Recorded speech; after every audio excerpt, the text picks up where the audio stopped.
US President Donald Trump released a few letters earlier this evening. These letters were sent by his administration to various trading partners, informing them of reciprocal tariffs that will be in effect from 1st of August. The first two letters, posted by Mr. Trump on social media platform Truth Social, revealed that US will be imposing a tariff rate of 25% on Japan and Korea. In the last few days, Donald Trump declared his intention to dispatch tariff letters to multiple countries ahead of the approaching deadline of trading associates to conclude negotiations.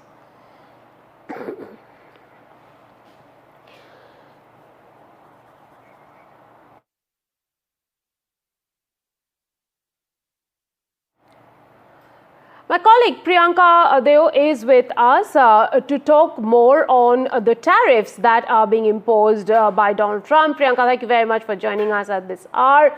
Could you please tell us what is awaited for India? We are hearing of a mini deal. When is it going to take place, and what can India expect? Well, thank you for having me on the show.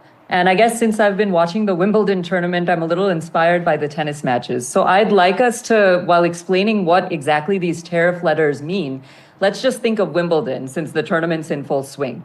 Now, I'm part of the Federer, Nadal, Djokovic era. They're all from different countries, right? But off the court, they may be friends, they respect each other. But once they're on center court, it's all business. They're not playing for friendship, they're playing to win.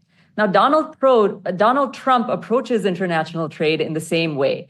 Yes, he does value relationships. Yes, he does respect leaders, and that includes PM Modi. He has massive respect for him, and he said that on record. But when it comes to America's interests, especially its economic dominance, it's game time, and that's what those tariff letters were all about. Now, Trump saw that the US was running massive trade deficits with countries like China as well as India.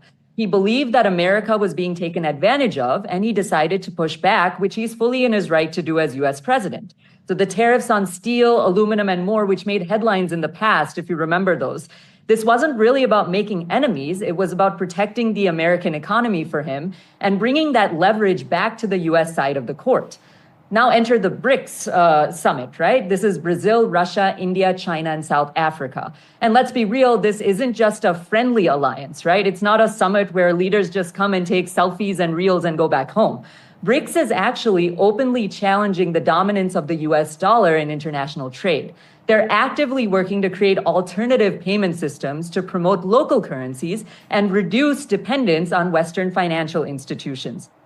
From Trump's perspective, naturally, and frankly, it's not just Trump, any US president's perspective, that's a huge red flag. So I'm going to push back on it because once the US dollar loses its place in the world's default currency, America loses a massive advantage, including global trust, control over sanctions, influence in international lending, just to name a few.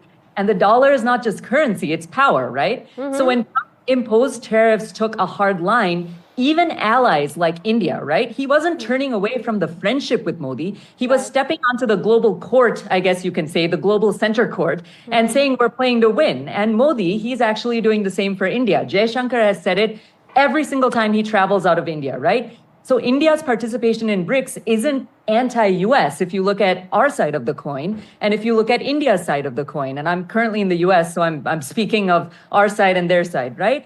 India is also doing what is pro-India. India is doing what India. So Modi is securing trade alternatives, expanding influence, and also ensuring that India doesn't have to rely on a single partner. So with these tariffs, friendships they don't disappear, but I would say the strategy always comes first. And that's what Trump really means with these tariffs. That's what India is also doing with BRICS for India.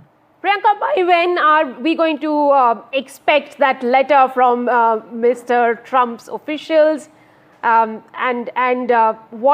is the percentage that you expect India will be slapped?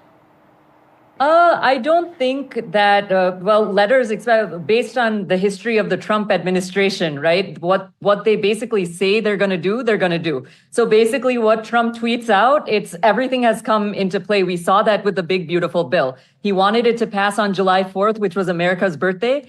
And it definitely passed on July 4th, right? Even with the House Speaker speaking, Hakeem Jeffries speaking for 8 hours and 45 minutes, it still passed Right. when Trump said it would pass.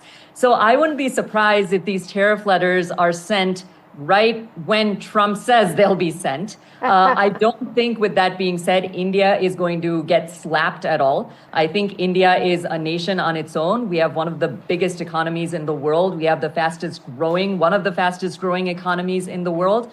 I don't think India's a bystander here that's just going to take the slap. India and PM Modi is also going to stand up and do what's best for India. Well, thank you very much, Priyanka, for getting us those insights. I love the comparison with Wimbledon, and it's absolutely clear to me and all of our viewers. Thank you very much. Thank you.